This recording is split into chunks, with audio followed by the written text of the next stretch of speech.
அச்சுள்ள பாகில் செஞ்ச குலாப் ஜாமுன் ரெடி ஆயிடுச்சு. சீரப்பாகை கலரே வந்து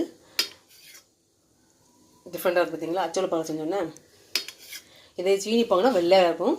இந்த கலர் பொடி எதுவுமே சேர்க்கல, அதனால டார்க் ப்ரௌனிஸாக இருக்குது. நம்ம அந்த